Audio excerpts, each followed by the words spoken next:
කොණ්ඩේ වැටෙනවා කොණ්ඩේ යනවා. වහාම ડોක්ටර් වහාම කියන්න මට බයෝටින් එකක්. වහාම කියන්න මට මල්ටි විටමින් එකක්. මට හොඳ ෂැම්පූ එකක් කියන්න. මට හොඳ කන්ඩිෂනර් එකක් කියන්න. හොඳ ඔයිල් එකක් කියන්න. මේ ඔයිලුයි කන්ඩිෂනර් ෂැම්පූ මේක පාවිච්චි කරත් විතරයිද කොණ්ඩේ හොඳ කරගන්න පුළුවන්? නෑ. අපේ ජීවිතේ හැමදාම අපිත් එක්ක සමහරු ප්‍රශ්නත් එක්ක අපි ජීවිතේ ගෙනියනවා.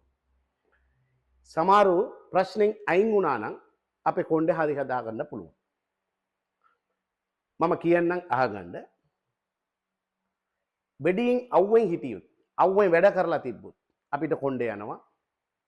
පොලියුෂන් දූවිලි සුද්ධ බත්ත නැතුව ඔළුව තියාගෙන හිටියොත් කොණ්ඩේ යනවා.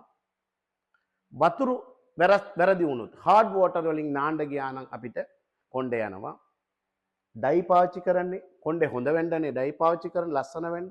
ඕවර් යූස් ඔෆ් ඩයි නිසා වැඩිපුර ඩයි පාවිච්චි කරන එකත් අපේ කොණ්ඩේ යනවා. තියෙන එකක් නැති කරනවා.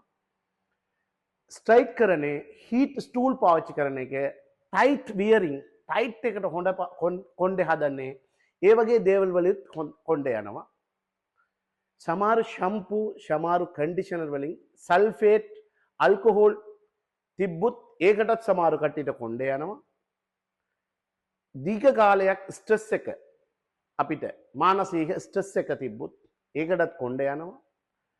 අපි එකපාරට අපි ලෙඩ වුණොත් නැත්නම් එකපාරට අපි ඔපරේෂන් එකට මුහුණ දුන්නොත් එකපාරට අපිට මානසිකම ප්‍රශ්න වුණොත් ඒ වෙනුවෙන් මාස දෙක තුනකින් කොණ්ඩේ යනවා. දැන් කියන්න මේ ඔක්කොමට ෂැම්පූ පාවිච්චි කරන්න ඕනද? කන්ඩිෂනර් එකක් ඕනද? තෙල් එකක් ඕනද? බයෝටින් එකක් ඕනද? විටමින් එකක් ඕනද? අනාවශ්‍ය වීදමුත් ඕනද? එපානේ ඊළඟ වීඩියෝ එක වැඩිපුර විස්තර බලන්න.